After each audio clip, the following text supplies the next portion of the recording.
नमस्कार, मैं हूं आशका पटेल और आप देख रहे हैं न्यूज फ्रेम।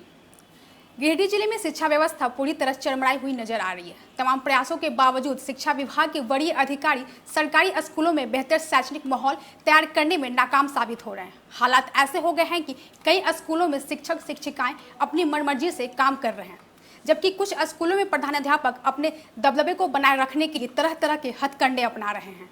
इन दिनों गिरिडीह के एक सरकारी स्कूल की बदहाल स्थिति सोशल मीडिया पर खूब वायरल हो रही है। हैरानी की बात यह है कि यह स्कूल किसी दूर दराज इलाके में नहीं बल्कि समाहरणालय के ठीक पीछे संचालित है, जहां जिले के उपायुक्त से लेकर तमाम वरिष्ठ अधिकारियों के कार्यालय मौजूद हैं।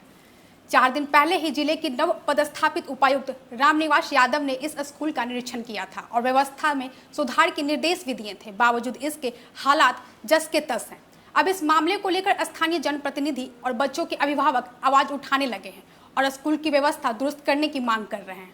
इस दौरान स्थानीय जनप्रतिनिधियों व अभिभावकों में शिक्षा व्यवस्था को लेकर साफ नाराजगी देखने को मिली। लोगों ने बताया कि शिक्षक अपनी मनमानी करते हैं और बच्चों के भविष्य के साथ खिलवाड़ कर रहे हैं। हम लगभग हमारे बच्चे यहाँ से 3-4 साल से पढ़ रहे हैं। 3-4 साल से हम देख रहे हैं कि उनको ना अंग्रेजी का पढ़ाई हो रहा है, ना संस्कृत का पढ़ाई हो रहा है, ना विज्ञान का पढ़ाई हो रहा है। और जब हमने इसके लिए आवेदन दिया, आरटीआई किया, तो बताया गया कि हमारे यहाँ शिक्षकों की कमी है, जिसकी वजह से इन विषयों की पढ़ाई नहीं हो रही है। चलिए, उन विषयों की पढ़ाई नहीं हो रही, किसी विषय की पढ़ाई नहीं हो रहा है। डीसी सर जब परसों जांच में आया है तो ब्लैक बोर्ड में देखा जा सकता है, जो उनके पोर्टल पर डाला गया है कि 9 क्लास में वो गए हैं तो बच्चे को पढ़ाया जा रहा है B for boy, B for baby. क्या ये सही है? क्या ये राष्ट्रीय शिक्षा नीति का अनुपालन है? यहाँ तो एकदम बिल्कुल राष्ट्रीय शिक्षा नीति का अनुपालन नहीं किया जा रहा है और FLN तो यहाँ मजाक बन करके रह गया।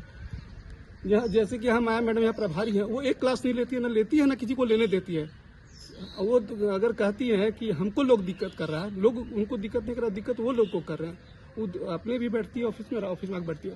ये क्या माजरा है कि जब वो नियमित शिक्षक है, एक भी क्लास नहीं लेंगे और बीएड के टीचर्स के भरोसे स्कूल को छोड़ दिया जाएगा। और दूसरी बात देखिए कि सरकार की एक महत्वाकांक्षी योजना है, एक पेड़ माँ के नाम, उसमें एक वृक्षारोपण का बात है, जबकि टीचर्स ने उसका भी मखौल बना करके गमले का फूल लाके बाजार से और उसको लगा दिया और उसी को पोर्टल पर डाल दिया गया। जो आप चाहेंगे तो आपको हम दिखा सकते हैं।